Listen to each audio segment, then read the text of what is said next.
Hello guys, welcome back to the channel Basketball Fan, and today we finally have something real to break down because after days of confusion, frustration, and honestly a lot of justified criticism, the Indiana Fever front office has finally stepped up and given some kind of explanation for what they've been doing, and just like I told you all a few days ago, this moment was coming because there was no way they could make the moves they made in free agency and the draft without eventually having to answer for them, especially with how loud the conversation has gotten around this team, because let's be real, this isn't just normal off-season chatter anymore.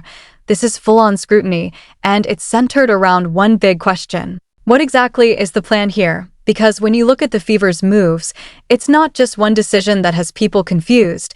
It's the combination of everything, starting with the fact that they went out and signed a bunch of point guards, stacking that position in a way that doesn't seem to make sense when you already have someone like Caitlin Clark, who is not just your starting point guard, but arguably the best young point guard in the world. And then you add on top of that the decision to draft Raven Johnson, a player who, talent aside, didn't exactly give off the vibe that she was excited to land in Indiana, and now fans are sitting here trying to piece it all together like, are we missing something? Is there a bigger strategy behind this? Or is this just a front office throwing moves at the wall and hoping something sticks? And for a while there, we didn't have any answers, just speculation and opinions, but that changed when Krauskopf, the president of the Indiana Fever, finally spoke out. And here's what made it even more interesting. This wasn't some big, polished press conference or a sit-down interview with cameras and media pressure, no. This was a simple call-in to 93. 5 the fan, no visuals, no stage, just her voice explaining things for about 10 minutes, and in a way, that made it feel more raw, more direct, but at the same time, it also meant there was less accountability, less pushback, and fewer follow-up questions. So while we did get answers, we didn't necessarily get clarity, and that's where things start to get really interesting, because as she started talking, breaking down the free agency decisions and especially the draft, you could tell the organization has a certain way of looking at this roster that doesn't fully line up with how fans are seeing it, and that disconnect is really at the heart of all this frustration, because from the outside looking in, it feels like the Fever are building a roster that doesn't fully revolve around maximizing Caitlin Clark, and that's a problem, because when you have a player like her, everything should be built with her in mind. Every move should complement her strengths, make her life easier, and accelerate the team's growth. But instead, what we're seeing is a roster overloaded with guards, particularly smaller guards, and it raises the question of whether they're trying to create competition, depth, or something else entirely. Because right now, it doesn't look like a clean fit. It looks crowded. It looks messy, and heading into training camp, when you've got 8 guards, 3 forwards, and just 1 center, you have to ask yourself, what is the actual structure here? What is the rotation supposed to look like, and how are you going to develop chemistry when roles aren't clearly defined? And that's why this explanation from Krauskopf was so important, because people needed to hear the reasoning, even if they didn't agree with it. And when she addressed the draft specifically, she made it clear that at pick number 10, the goal was to take the best player available, but also someone who fit a positional need, and in their eyes, that meant targeting a guard, and Raven Johnson was one of those players they had identified, someone with defensive upside. Someone who could potentially back up Caitlin Clark, someone on a rookie-scale contract who could grow with the team long-term, and on paper, that logic isn't completely flawed, because every team needs depth, every team needs young players who can develop over time. And having a defensive-minded guard to support your star isn't a bad idea in theory, but again, the issue isn't the idea in isolation, it's how it fits with everything else they've done, because when you're already overloaded at that position, adding another guard, even a promising one, feels redundant, and that's why fans are struggling to buy into this explanation, because it doesn't fully address the bigger picture, it just explains one piece of it. And then she went on to talk about Raven Johnson's background, highlighting her time at South Carolina and the pedigree she brings from playing under Dawn Staley, and that's actually a really important point, because Staley is one of the most respected coaches in Basketball, someone who has a proven track record of developing players, instilling discipline, and building winning cultures. So when you draft a player coming out of that system, you're not just getting their skill set, you're getting their training, their mindset, their experience in high-level competition, and Krauskopf made it clear that this absolutely factored into their decision, that they value the kind of coaching and mentorship Johnson received, and they believe it will translate to the WNBA level. And again, that makes sense, that's a logical consideration, but it still doesn't fully answer the core concern, which is how all these pieces are supposed to come together on the court, because at the end of the day, basketball isn't played on paper, it's played in real time, with real rotations, real chemistry, and real roles, and if those things aren't clearly defined, talent alone isn't going to fix it, and that's where the skepticism continues to grow, because fans aren't just questioning individual decisions, they're questioning the vision. They're asking whether this front office truly understands how to build around a generational player like Caitlin Clark, or if they're trying to force a system that doesn't fully maximize her abilities. And when you hear people say it looks like they're trying to build a team that can win without her instead of with her, that's not just criticism. That's a reflection of how disconnected these moves feel from the idea of centering everything around your star, and that's a dangerous perception to have, because it can impact not just fan confidence, but also the locker room dynamic over time. And to be fair, Krauskopf did emphasize long-term thinking. The idea that this isn't about immediate results, but about building something sustainable, something that can grow over multiple seasons, and that's a valid approach, because not every team can flip a switch and become a contender overnight. But the challenge here is that the Fever don't have the luxury of patience in the same way they might have before, because when you have a player like Caitlin Clark, the timeline changes, the expectations shift, and the pressure to get things right increases dramatically. And that's why every move is being analyzed so intensely, because people don't want to see this opportunity wasted. They don't want to see a generational talent stuck in a situation where the roster construction doesn't support her, and that's why this conversation isn't going away anytime soon, because even after hearing the explanation, there are still too many unanswered questions, too many inconsistencies, and too much uncertainty about how this is all supposed to work. And as we head into training camp, those questions are only going to get louder, because now it's not just about what was said, it's about what we're going to see. It's about how these players are used, how the rotations are structured, how the chemistry develops, and whether this vision, whatever it is, actually translates into something that makes sense on the court. And if it does, then maybe all of this criticism will start to fade. Maybe people will look back and say the front office knew what they were doing all along. But if it doesn't, if the same issues show up in games, if the roster still looks unbalanced, if Caitlin Clark isn't being put in the best position to succeed, then this explanation isn't going to hold up, and the pressure is only going to intensify. And that's the reality of where things stand right now for the Indiana Fever, a team at a crossroads, a team with a massive opportunity in front of them, but also a lot of uncertainty about how to fully capitalize on it.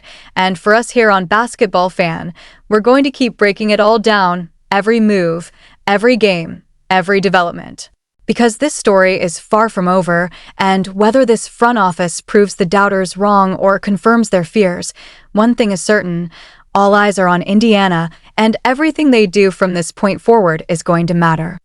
Alright, welcome back to the channel Basketball Fan, and now that we've heard more of what Kelly Krauskopf had to say, things are starting to come into focus, but not necessarily in a way that clears up the confusion, because if anything, the deeper she goes into explaining the mindset behind these decisions, the more it feels like the Indiana Fever might be operating on a completely different wavelength than what fans, analysts, and even casual observers are expecting, and that's where this whole situation starts to get really interesting, because when she talks about players coming out of a program like South Carolina under Dawn Staley, she's not just talking about talent, she's talking about mentality, discipline, preparation, and the kind of professional-level structure that those players are exposed to on a daily basis. And to be fair, that part actually makes a lot of sense, because Staley's track record as both a player and a coach speaks for itself: Olympic pedigree, championship culture, and a reputation for developing players who are ready to step into the WNBA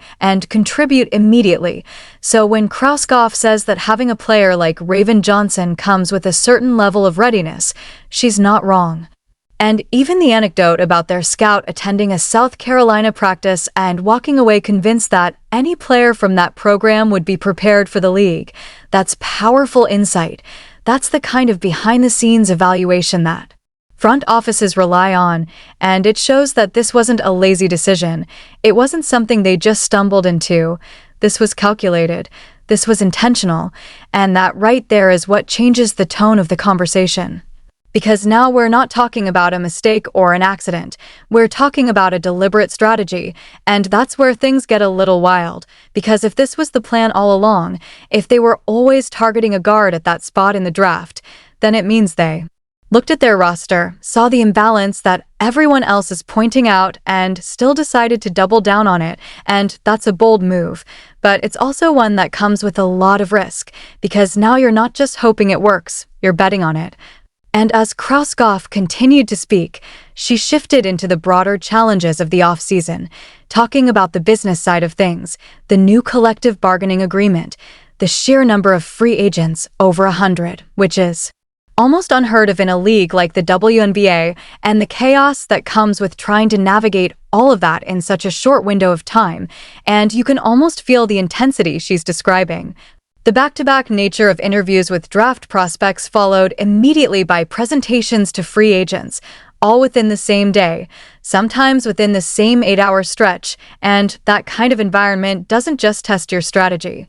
It tests your decision-making under pressure. It forces you to prioritize, to make quick calls, and sometimes that leads to choices that might not look perfect from the outside, but make sense in the moment based on the information you have.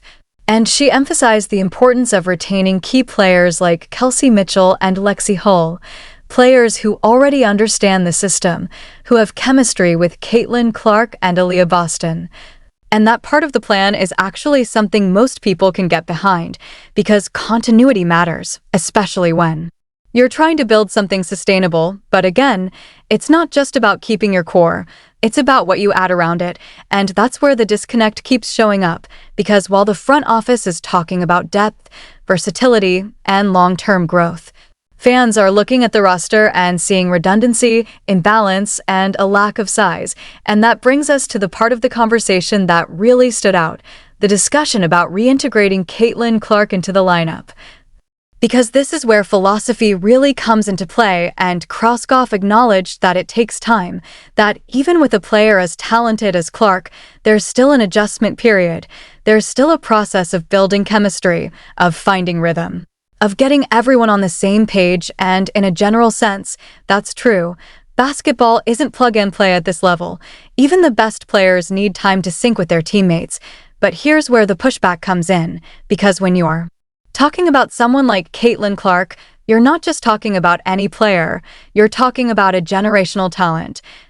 Someone whose basketball IQ, vision, and passing ability elevate everyone around her, and Krauskopf even admitted that, saying Clark makes things easier for her teammates, that her presence alone creates opportunities. And that's exactly why the idea of reacclimating her doesn't sit right with a lot of people, because from their perspective, it's not about adjusting Clark to the system, it's about adjusting the system to Clark. It's about building everything around her strengths, letting her dictate the flow, letting her be the engine that drives the offense. And when you hear comments about potentially playing her off the ball at times, or shifting roles in ways that take the ball out of her hands, that's where the confusion turns into frustration. Because it feels like a contradiction. You can't praise her playmaking and vision while simultaneously designing a system that limits those exact qualities. And that's the core issue here. It's not just about roster construction. It's about philosophical alignment. It's about whether the front office and coaching staff are truly on the same page when it comes to how this team should play and how it should be built around its star. And when you zoom out and look at the league as a whole, the contrast becomes even more obvious, because teams like the New York Liberty are evolving. They're getting bigger, more versatile, more physically imposing, rolling out lineups with size at almost every position, creating mismatches and controlling the game in ways that smaller lineups struggle to counter. And then you look at the Fever, and it feels like they're going in the opposite direction, stacking undersized guards, leaning into a style that might not hold up against the direction the league is heading. And that's not to say it can't work, because basketball has always allowed for different styles to succeed. But when your approach is so different from the trend, you better have a clear, well-executed plan to make it effective. And right now, that clarity just isn't there, at least not from the outside looking in, and that's why this explanation from Krauskopf, while informative, doesn't fully settle the debate, because it confirms that these decisions were intentional. But it doesn't fully convince people that they're the right ones, and that's a tough position to be in, because now the front office isn't being judged on whether they had a plan, they're being judged on whether that plan actually works, and that's something that can only be proven on the court, not in interviews, not in radio call-ins, not in press statements, but in real games, against real competition. And as the season approaches, all of these questions are going to follow the team. Every lineup decision, every rotation, every win, every loss is going to be analyzed through this lens.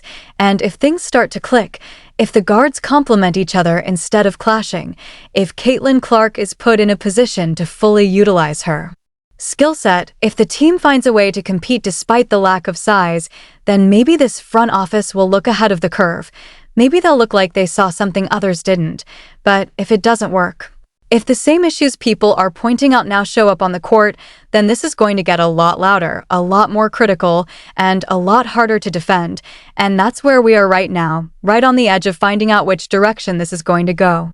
And for all of you watching on Basketball Fan, I want to know what you think, because this is one of those situations where the explanation is out there, the reasoning has been given, but the interpretation is still wide open. So get down in the comments. Let me know if you're buying what the Fever front office is selling, or if you think they're overcomplicating something that should be simple. And as always, don't forget to like, comment, subscribe, and share the channel, because we're going to be following this story every step of the way.